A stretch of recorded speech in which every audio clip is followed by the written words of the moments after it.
It was a hot day in a small town in the suburbs. The children were out playing. It was the first nice day in the season. People anxiously rushed out to enjoy the weather. A group of middle schoolers rode their bikes to the park. Alan, Aiden, and Carlos had met in little leagues and had been close ever since.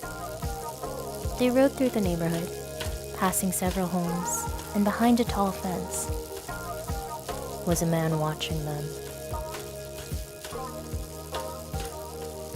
He had overheard them talking while he was in his yard.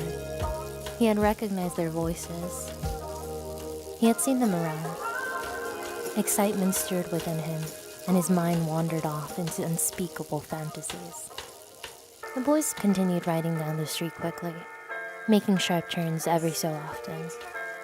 Neatly placed on trees were a series of flyers, pictures with names, dates, phone numbers, all urging people to call if they had any information. Recently, there had been many children that had been reported missing. The police had yet to make any arrests, and it had been several weeks. They arrived to the field, pulled up their bikes, and fastened them onto the racks. Not far behind was the man who had seen them from earlier. He had followed them from his home. Behind a tree, he began planning out how he would lure each of them. He exhaled hard and stared at the three boys, licking his lips aggressively and eyeing them with hunger. What sounds good today, he asked himself quietly. There's 3 for the picking. He adjusted himself, took out something deep from his pockets, leather gloves, put them on, and what emerged next was a silver wire. He tenderly held it, squeezed it in the palm of his hands. He liked how powerful it made him feel, and the idea of taking each of the boys, wrapping the cool wire around, and claiming them as his own. The boys began heading toward the center of the field. Feeling the heat, the youngest of the 3, Alan, turned to wipe sweat from his forehead. He noticed a figure in the distance approaching rather quickly. He soon dismissed it and found himself back playing with his friends. But something in his gut sank when he did this. The man was grounding his feet on the pavement roughly. He was eager to be near them. With concern rising, Carlos called over his friends and they huddled up. He began asking the 2 of them if they had seen any suspicious activity. Alan was the first to confirm such beliefs. Aiden attempted to calm the 2 by suggesting it was likely a parent running after their kid. The man began sweating profusely. He knew his cover had been blown. He realized that one of the kids must have seen him, and he immediately retreated from the dumpster.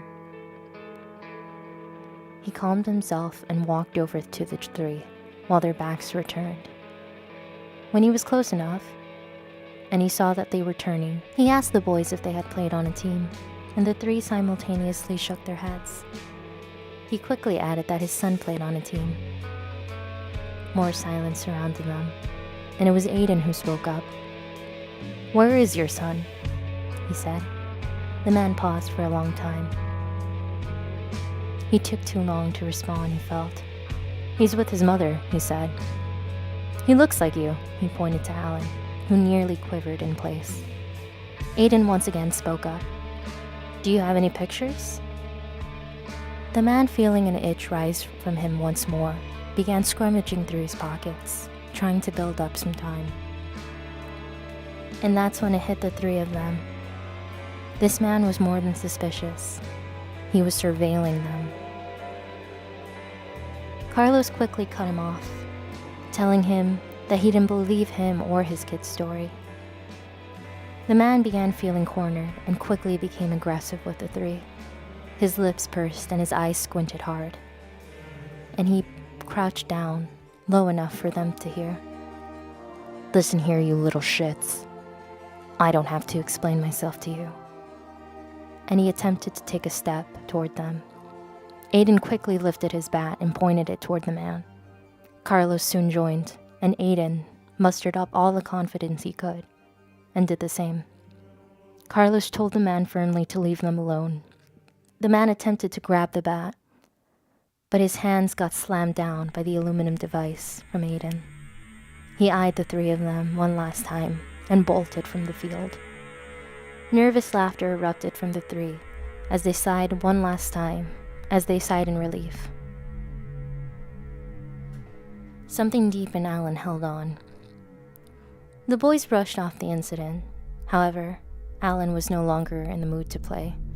He tried to reason with his friends to leave, but they thought little of the occurrence, saying, "He's just a weirdo." They went back to their game, and behind the shaky shack was the man, grinding his teeth. He snuck into the bathroom, made his way down to the last stall, and patiently hid. When it was time to go, the three boys packed their things and rushed over to their bikes. Alan, needing to use the bathroom, asked his friends to accompany him.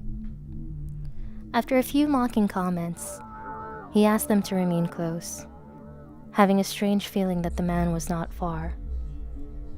He turned the corner and arrived near the shack. He eyed the bathroom's entrance. Everything in his body tensed up, and when he entered, he was greeted by two sets of mirrors hovering over sinks. He was startled, but sighed in relief, seeing no one else in the room.